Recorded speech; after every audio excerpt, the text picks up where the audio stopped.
Before we seal the perimeter and get into the ugly reality of survival, do me a favor and hit that like button and subscribe to the channel. It helps the algorithm find more survivors like you. And in the world we are talking about today, there is safety in numbers, even digital ones. Now, take a deep breath, savor it, because the scenario I am about to describe starts with a smell that you will never forget. Imagine it is day 4 of a grid-down collapse. The power has been out for 96 hours. The water pressure in your pipes, which you have taken for granted your entire life, finally bleeds out. You walk into the bathroom, acting on muscle memory, and press the chrome handle of your toilet. Nothing happens. No swirl of water, no gurgle, just the hollow mechanical clack of plastic parts lifting nothing. The water in the bowl sits stagnant, staring back at you.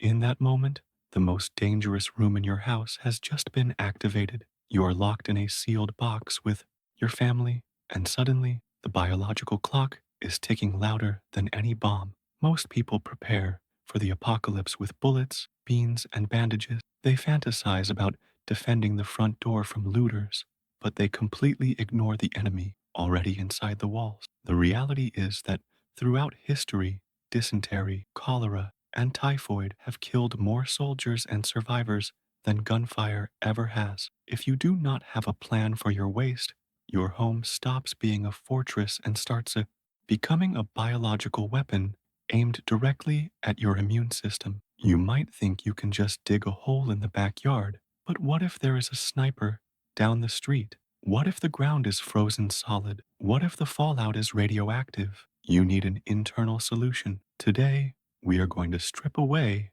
the squeamishness and the denial. We are going to turn you from a victim of your own biology into a sanitation officer. We are going to solve this problem using common household item, basic physics, and a refusal to live in filth. Your first step in this new reality involves decommissioning the porcelain throne immediately. Do not use the toilet. The moment the water stops flowing, that bowl is dead to you. If you continue to use it, hoping the water comes back, you are creating a non-flushable, open cesspool of disease right next to where you brush your teeth. Instead, you need to construct the twin bucket system. Go to your garage or utility room and grab 2 5-gallon buckets. These are your new best friends. Label one liquid and one solid. This separation is not just for organization, it is chemistry. When urine and feces mix, the chemical reaction creates sewage, which produces that unbearable heavy stench that clings to clothes and signals to everyone within a block that you are living in squalor. By separating them, you drastically reduce the smell. The urine bucket handles the liquid waste. Urine is generally sterile when it leaves the body and, if kept separate, produces a manageable ammonia smell that is easy to dispose of. The solids bucket is for everything else. This system is the only way to manage volume and odor in a confined space, turning an impossible sanitation disaster into a manageable daily routine. Now that you have your buckets, you need to engineer them for use, because squatting over a sharp plastic rim is a morale killer. You are going to take a pool noodle, slit it down the middle, lengthwise, and fit it over the rim of the bucket. If you don't have a pool noodle, unbolt the seat from your actual toilet. It usually takes a flathead screwdriver and secure it to the top of the bucket. But here is the critical part for the solids bucket. You must line it. Do not skimp here. Use heavy-duty contractor bags if you have them, or double bag standard 13-gallon kitchen bags. You are building a containment vessel, not a trash can. Once that bag is in, check it for leaks. A leak here isn't an inconvenience. It's a hazmat spill in your living room. The expert edge here is to place a layer of absorbent material at the very bottom of the bag before the first use. Shredded newspaper or old rags to act as a fail-safe diaper in case the bag gets punctured. You are building redundancy into your life support because failure is not an option. The third phase of your sanitation defense is what we call the carbon cover protocol. In a world without water to flush, carbon is your new flush. You need to stockpile cover material right now. This can be wood ash from your fireplace, sawdust from your workshop, peat moss, or even dry pulverized dirt from the backyard. Every single time a deposit is made into the solids bucket, it must be immediately covered with a thick layer of this carbon material. This does two magical things. First, it desiccates the waste, sucking the moisture out of it. Bacteria need moisture to multiply. By drying it out, you are halting the decay process. Second, it creates a physical barrier that locks in the smell and, more importantly, locks out the flies. Flies are the pilots of the disease world. They land on waste, pick up microscopic death on their legs, and then land on your food. The carbon cover blinds them. The rule in your house must be absolute. No one leaves the bucket until the waste is completely invisible beneath a layer of ash or earth.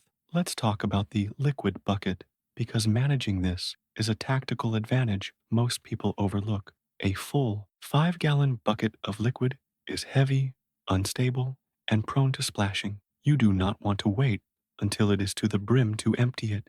Establish a routine to empty the liquid bucket daily. Because you have kept it separate from the solids, this liquid is actually a resource. If you have a garden, diluted urine is an incredibly potent fertilizer, rich in nitrogen. If you are in a high-rise or an apartment, you can pour this down the bathtub drain or the toilet, provided you have a small amount of gray water to rinse it down, as pipes don't rely on pressure to drain, just gravity. However, never dump it out the window.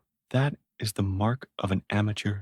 It stains the side of your building, it smells, and it tells the world that you are desperate. Maintain your dignity and your operational security by handling your liquid waste with discretion and discipline. The fifth method deals with the most critical vector of infection, your hands. You might have gallons of water stored, but you cannot afford to waste a quart every time you wash your hands. You need to build a tippy tap or a gravity-fed wash station. Take a plastic water bottle, even a small 1-liter bottle, and poke a very small hole near the bottom using a heated needle or a nail. Plug that hole with a small stick, or simply keep the cap on tight. When you unscrew the cap slightly, the vacuum breaks and a fine, needle-thin stream of water shoots out. This allows you to scrub your hands effectively using only a few ounces of water rather than gallons. Hang this bottle near your bucket station with a bar of soap in a stocking tied next to it. This is non-negotiable.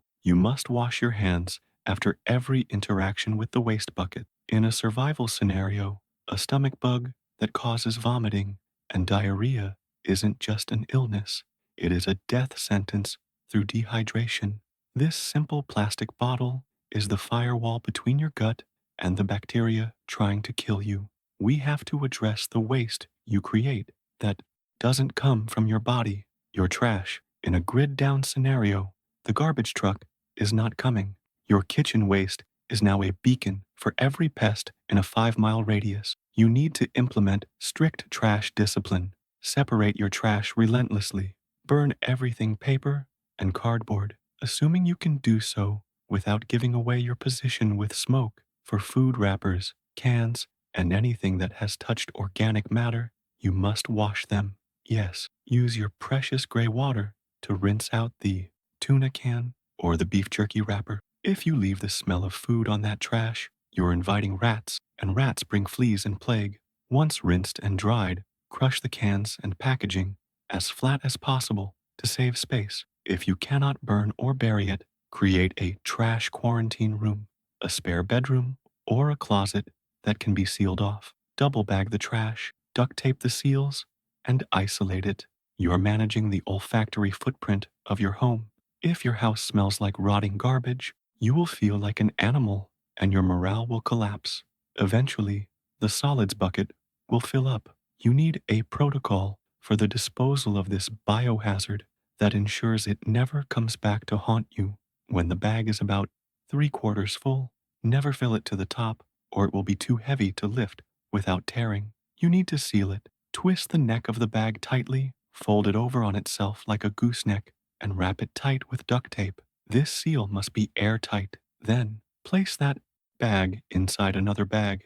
This double bagging is your insurance policy against leaks. If it is safe to go outside, you bury it, But you don't just dig a random hole. You need to be at least 200 feet away from any water source to prevent contaminating your own well or stream. Dig a hole at least 2 feet deep.